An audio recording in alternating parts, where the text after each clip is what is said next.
What is the challenge with having, say, an hour of content or an hour, why don't we just stick with live streaming? Like, my church service is out there. I've done it. Yay. So to answer this question, you have to actually put yourself in the seat of the audience, the seat of the viewer, right? When you're at church, people can't get away without being embarrassed.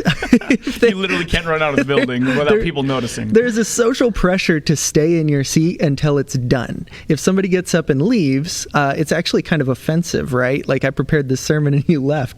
But understand that when people watch this, they're going about their day, right? It might be Saturday afternoon. Their kids need something. They watch 5 minutes and then they need to feed their kids, or they need to clean up a mess or something. Very rarely is somebody going to go and just sit down directly in front of your content for an hour and do nothing else. A large percent of people who are interacting with content now are exclusively on mobile, which means like they're on their phones watching this. So whether they're in the bathroom, whether it's playing while they're doing dishes like I tend to do, something like that. Imagine that you're that person and you see an hour where you have to commit an hour of your day, or over the next few days, I can commit 5, 10, 15 minutes at a time and get through this whole thing at my own pace. I think that's really what we're getting at here is giving this to people in the way they actually use it. I think the whole human psychology piece of how we consume content is absolutely crucial, and you're right on. Like, how often do we sit down and we see a video is 2 hours long? We're like, perfect, just what I was looking for.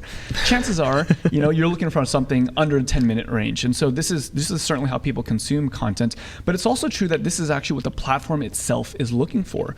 If a lot of people start a video, let's say it's an hour-long or 2-hour-long live stream, and within the first 2 or 3 minutes they sign off, that's a really bad indicator of how this piece of content is being perceived by the audience. If Facebook notices every time that they show your live stream and people leave within the first 2 minutes out of an hour, they're going to start interpreting that data to say, you know what, this 1 hour piece of content really isn't that good. It's not really serving our audience, and for Facebook's perspective, we're not able to make as much money off of the ads that we could show. So instead of showing this 1 hour thing, we're going to show a 3-minute something from someone else. And so there's in many platforms, there's a metric that has to do with retention. How long are you keeping people on the platform on this specific piece of content?